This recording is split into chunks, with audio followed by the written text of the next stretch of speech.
Sir, ಈಗ ಮೆಟ್ರೋದ ದರ ಹೆಚ್ಚಳ ವಿಚಾರದಲ್ಲಿ ಬಿಜೆಪಿ ಹೇಳ್ತಾ ಇದೆ, ಕಾಂಗ್ರೆಸ್ ಅವರು ಮಾಡ್ತಾ ಇರುವಂಥದ್ದು ದರ ಹೆಚ್ಚಳ.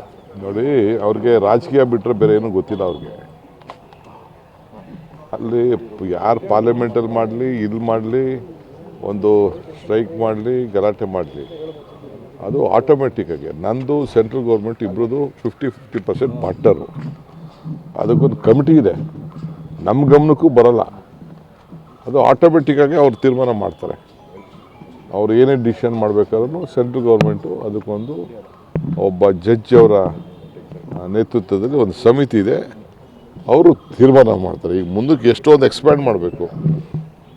ಈಗ ಡಬಲ್ ಡಕ್ಕರ್ ಮಾಡಬೇಕು, 70-80 ಕಿಲೋಮೀಟ್ರ್ ಅಂತ ತೀರ್ಮಾನ ಮಾಡಿದ್ದೀವಿ. ಡಬಲ್ ಡಕ್ಕರ್ ಅಂದರೆ ಒಂದು ಫ್ಲೈಓವರು ಪ್ಲಸ್ ಮೆಟ್ರೋ ಎಲ್ಲ ಮಾಡಬೇಕು. ಅದಕ್ಕೆ ನಾವು ಕಾರ್ಪೊರೇಷನಿಂದ 50% ದುಡ್ಡು ಕೊಡ್ತೀನಿ ಅಂತ ಒಪ್ಕೊಂಡಿದ್ದೀನಿ. ಏಕೆಂದರೆ ನಾವು ರೋಡ್ನ ವೈಡ್ನಿಂಗ್ ಮಾಡಬೇಕಾದ್ರೆ ಪ್ರೈವೇಟ್ ಪ್ರಾಪರ್ಟಿನ ಪರ್ಚೇಸ್ ಮಾಡಿದ್ರೆ ಅದು ಜಾಸ್ತಿ ಕಾಸ್ಟ್ಲಿ ಆಗ್ತದೆ, ಹೊಡೆದಾಕೋಕ್ಕಾಗಲ್ಲ.